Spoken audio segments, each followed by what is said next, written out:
जैसे कि मैंने बताया कि लास्ट टाइम कि साइक्लोस्पिन लेना अपने में खुद चैलेंज होता था, बट समहाउ मैं हॉस्पिटल में उसको ले पाया बाय गॉड ग्रेस, एंड मेरा अब आईसीयू से डिस्चार्ज होने का प्लान स्टार्ट हो गया था।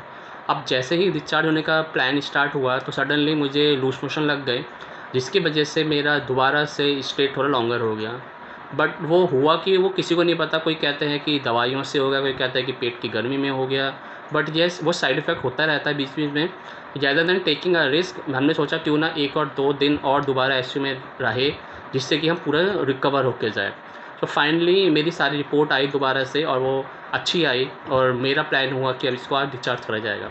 टू बी ऑनेस्ट, वो मेरे लिए बहुत अच्छा पल था, बिकॉज़ इतने दिनों के बाद मैं फाइनली बाहर देख पाऊँगा। ऑल्दो मैं अभी तक विंडो से देख रहा था, बट आफ्टर 2 मंथ मैं बाहर खुद जा पाऊँगा और देख पाऊँगा। ऑल्दो मैं चल नहीं पाता था उस समय, मुझे व्हीलचेयर में ही ले जाया जाएगा।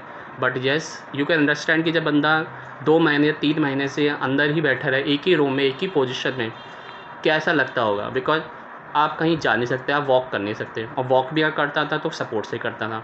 तो ये सारी चीज़ें थी जो मुझे एक्साइटेड भी कर रही थी। चलो अब यहाँ से तो हम निकले हैं, देखते हैं कि आगे कैसी हमारी अच्छा रहेगा और कैसी हमारी ग्रोथ होगी और कैसे हम रिकवर करेंगे। बट येस, रिकवरी में टाइम लगना था वो मुझे पता था, बिकॉज़ जो बॉडी स्ट्रक्चर हो गया था बहुत ही वीक हो गया था। फ्रॉम 80 टू 15 आप सोच सकते हैं कि कैसी बोन्स हो गई होगी, कैसी मसल्स हो गई होगी, और अपने पैर में खड़ा होना तो इम्पॉसिबल था। तो ये सारे चैलेंज थे, बट येस एक होप था, एक खुशी भी थी, चलो अब घर पे तो रहा जाएगा। और येस, जो मिडिल क्लास में प्रॉब्लम होती है कि पैसा, तो ये था कि चलो एटलीस्ट अब आईसीयू का चार्जेस बच पाएंगे, बिकॉज आईसीयू के charges to be very honest बहुत ज़्यादा होता है अगर आप प्राइवेट में जाते हैं।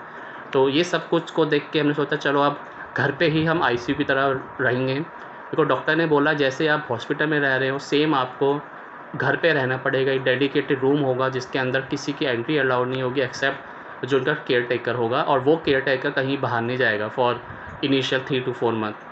तो सेम हमने फॉलो करा। हम मेरे पापा 3 से 4 महीने कहीं नहीं गए, एक ही रूम में रहें, और बहुत सारी कॉम्प्लिकेशंस आई। फिर बताता हूँ मैं अगली वीडियोस में। मिलते हैं अगली वीडियो में। Please share, subscribe and support my community to grow.